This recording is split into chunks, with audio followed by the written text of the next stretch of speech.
नमस्कार. बजेट आहे 1 तारखेला नेमकं काय होणार, बजेटमध्ये ट्रेड कसा घ्यायचा, अशा अनेक प्रश्नांची उत्तरे तुम्हाला या व्हिडिओच्या माध्यमातून मिळणार आहेत. कारण मला माहिती आहे तुमच्या मनामध्ये हा खूप मोठा संभ्रम सुरू आहे. ओव्हरऑल मार्केटचा अंदाज जर तुम्ही घेतला तर तुम्हाला कळेल की मार्केट कम्प्लिटली रेंज बाउंड आहे. एकाच रेंजमध्ये मार्केट मुवमेंट करत आहे. पण ऍक्च्युअली मार्केटमध्ये काय होऊ शकतं, हेच कन्सॉलिडेशन असंच कंटिन्यू राहू शकतं की अपसाइड और डाऊन साइड रॅली येऊ शकते.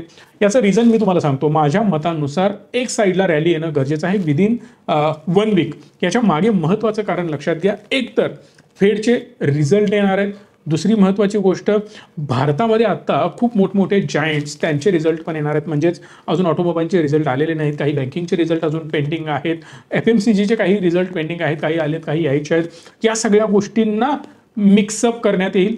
प्लस महत्त्वाची आणि सगळ्यात इम्पॉर्टंट गोष्ट, बजेटमध्ये काय डिक्लेअर केलं जातं आणि या सगळ्यांचा मिळून एक गोष्टीमध्ये समअप करायचं झालं, पैसा कुठे येणार, पैसा लावला जाणार की काढला जाणार, पैसा काय करेल, या सगळ्यावर मार्केटची मुवमेंट ठरणार आहे. सगळ्या जगात गोष्टी पॉझिटिव्ह जरी झाल्या, सगळे लोक, छोटे छोटे रिटेलर आपल्यासारखे लोक बाईंग करायला लागले आणि मोठा कोणीतरी कुंभकर्ण बसला आणि त्यानं डायरेक्ट शॉर्ट करायला सुरुवात केली, मार्केटवर जाऊ शकत नाही. हे सिंपल लॉजिक लक्षात घ्यायचं. सो मोठा पैसा, स्मार्ट मनी, त्यानं सुद्धा काहीतरी करणं गरजेचं आहे. बट लॉजिकली स्पीकिंग, जेव्हा जेव्हा मार्केट रेंज बाउंड होतं आणि त्यानंतर एखादा इव्हेंट येतो, त्यानंतर एक ब्रेकआउट और ब्रेकडाऊन येणं गरजेचं आहे. मी जाणून बुजून तुम्हाला वन साईड दाखवत नाहीये. म्हणजे मी म्हणणार नाही की वरच जाईल मार्केट किंवा खालीच जाईल.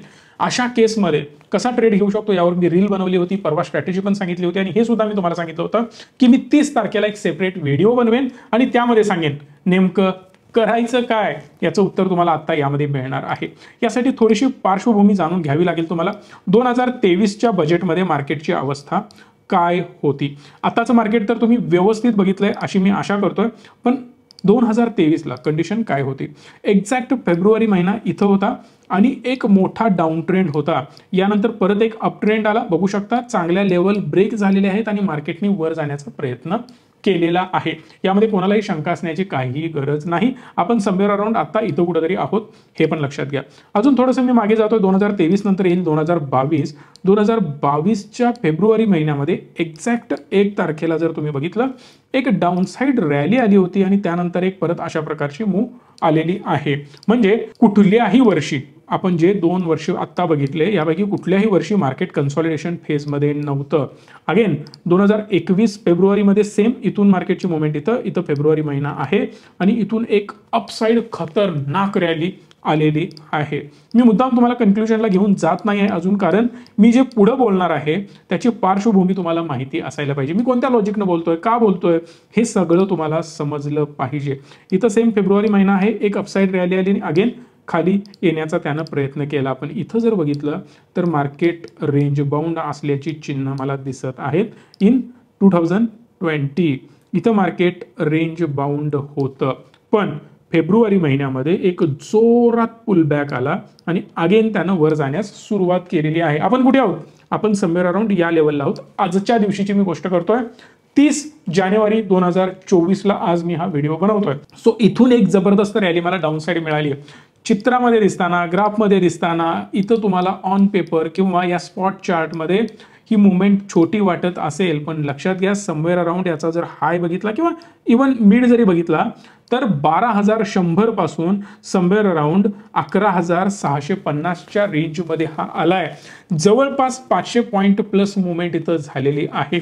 12,000 प्राइस असताना 500 पॉईंटची मुवमेंट म्हणजे इट्स ह्यूज मुवमेंट. जर हा प्रीमियमवर बघाल ना, प्रीमियम डबल ट्रिपल होऊ शकतो या लेवल पासून. आता मजेदार गोष्ट मला सांगायची आहे, अति जास्त मागे मी बॅकटेस्टिंग करत जाणार नाही, पण त्याच्या आधी तुम्हाला मला दाखवायचे ऑप्शन चेन. 1 फेब्रुवारीचे ऑप्शन चेन जर तुम्ही बघितले तर तुम्हाला क्लिअरली कळेल ओपन इंटरेस्ट कुठं जास्त आहे. इथं मेजर ओपन इंटरेस्ट मला दिसतोय पुट साईडला, जी लेवल आहे 21,500ची लेवल. आणि जर कॉल साईडचा ओपन इंटरेस्ट मी चेक केला तर तुम्हाला क्लिअरली कळेल इथं 1,18,000 ओपन इंटरेस्ट मला दिसतो, विच इज नियर अबाउट 21,800ची लेवल. 500 ते 800च्या दरम्यान ओपन इंटरेस्ट ह्यूज आहे, बिकॉज दे थॉट की मार्केट रेंज बाउंड राहू शकतं, पण ऍक्च्युली मला 1 फेब्रुवारीच्या एक्सपायरीमध्ये इंटरेस्ट नाही. मी काय करेन, अगेन कुठल्याही प्रकारे रिकमेंडेशन नाही, बाय सेल मी तुम्हाला करायला सांगत नाहीये, फक्त एज्युकेशन पर्पजसाठी एक टेक्निक तुम्हाला सांगतो, एक स्ट्रॅटेजी तुम्हाला सांगतोय. मी निवडताना 8 फेब्रुवारी निवडणार. का निवडणार हे पण हळूहळू मी एक्सप्लेन तुम्हाला करेनच. जर तुम्ही याचा ओपन इंटरेस्ट बघितला तर तुम्हाला क्लिअरली कळेल, इथं ओपन इंटरेस्ट मला ठीकठाक पाहायला मिळतोय, विच इज 21,500. अजून इथं ओपन इंटरेस्ट एवढा बिल्ट झालेला नाही, मला वाटतं अजून 1 ते 2 दिवसामध्ये मोठ्या प्रमाणात ओपन इंटरेस्ट इकडे 8 तारखेचा बिल्ट होईल. इथं आहे 17,680, म्हणजेच 21,800च्या आसपास, 500च्या आणि 800च्या दरम्यानच. म्हणजे ओव्हरऑल सेलरचं म्हणणं आहे हे सगळे जे आहेत ते शॉर्ट सेलर्स असतात, म्हणजेच त्यांनी कॉल आणि पुट शॉर्ट केलेलं असतं. आता ओव्हरऑल मी काय करणार, मार्केट सुरूच आहे, मार्केट मॅक्सिमम आज रेडिश दिसतंय. या केसमध्ये मी सिंपल एक काम करणार आहे. जवळचा पॉइंट कुठला असेल, राऊंड फिगर कुठली असेल, मी पकडेन round figure. So which is 21,500ची लेवल मी पकडली. 21,500 पासून मी समवेअर अराउंड 400 पॉइंट वर जाणार आहे. जर तुम्हाला 400 जायचं नसेल तर 500 जाऊ शकता, जर 500 जास्त वाटत असेल तर 300 सुद्धा जाऊ शकता. सो 5 आणि 4 9, सो समवेअर अराउंड 21,900च्या आसपास मी इथं गेलो आणि डाऊन साईडला 21,100च्या रेंजमध्ये मला इथं यायचं आहे. सो एक रेंज बनवली, 400 पॉइंट वर आणि 400 पॉइंट खाली, या 2 रेंजमध्ये मी ट्रेड घेण्याचा प्रयत्न करणार आहे. सिम्पली 21,900चा कॉल आणि 21,100चा पुट, या दोन्हीला मी बाय करण्याचा प्रयत्न करेन. ओव्हरऑल मार्केट डाऊन ट्रेंडमध्ये आहे, काही वेळातच इथपर्यंत तो पोहोचणार आहे. तोपर्यंत आपल्याला बघून घ्यायचा याचा प्रीमियम काय सुरू आहे. 21,900चा प्रीमियम सुरू आहे 139.38च्या दरम्यान सुरू आहे. 130 राऊंड फिगर आपण पकडून चालू, आणि इकडे प्रीमियम 100चा सुरू आहे, म्हणजेच 21,100चा पुट जो घेतोय आपण त्याचा प्रीमियम अराउंड 100 सुरू आहे. 100 आणि 130 काही वेळातच मार्केट इथं पोहोचता क्षणी समवेअर अराउंड दोघे पण 100च्या लेवलला येण्याचे चान्सेस दाट आहेत. आता 8 तारीख निवडण्याचं रिझन मी तुम्हाला सांगतोय, लक्षपूर्वक व्यवस्थित ऐकून घ्या, हवं तर मी याला डेली टाइम फ्रेम मध्ये कन्वर्ट करतो. यामध्ये 2-3 गोष्टी आपल्या अगेन्स्ट जाऊ शकतात. कुठले असतील, मार्केटनं रेंज बाउंड राहणं सेम दिवशी, कधी 1 तारखेला, पण 2 तारखेला मुवमेंट यायला पाहिजे, 3 तारखेला यायला पाहिजे, किमान 4 तारखेला 5 तारखेला यायलाच पाहिजे. काय होऊ शकतं, सपोज ही 30 तारखेची कॅन्डल आहे, अगेन ही 31 तारखेची कॅन्डल, अगेन 1 तारखेची candle, exact market range bound राहू दे, काही फरक पडत नाही. पण जेव्हा मार्केटनी मुवमेंट डाऊन साईड द्यायला 2 कॅन्डलनी जरी सुरुवात केली तरी इथं मी जोरदार प्रॉफिटमध्ये असेल. भले माझा एक प्रीमियम 50ला 30ला 40ला जरी गेला तरी दुसरा प्रीमियम 200 250 300ला जाण्याचा प्रयत्न करेन, कारण ओव्हरऑल मी 8 तारखेपर्यंत स्वतःला होल्ड करणार आहे. म्हणजे माझ्याकडे तेवढी एज आहे, थांबायची बिलकुल गरज नाही आहे. पण ज्या क्षणाला लेट्स से अचानक मार्केटमध्ये जर मुवमेंट इथं आली तर इथं मला ह्यूज प्रॉफिट दिसेल, तर इथं थांबण्यात काही अर्थ नाही. मी बेस्ट प्रॉफिट माझं बुक करेन आणि मार्केटमधून निघून जाईन. लेट्स से मार्केटनी जर खाली मुवमेंट दिली, इथं आल्यानंतर माझा कॉल थोड्याफार लॉसमध्ये असणार आहे, पण पुट मेजर प्रॉफिटमध्ये असणार आहे because of the fast movement, आणि इथं मी प्रॉफिट बुकिंग करून बाहेर पडू शकतो. इंडिया विक्स हायली व्होलाटाईल आहे, त्यामुळं मला अजून चांगलं प्रॉफिट होण्याचे चान्सेस खूप जास्त दाट आहेत. याच्यावर मी अजून एक शक्कल लढवतोय.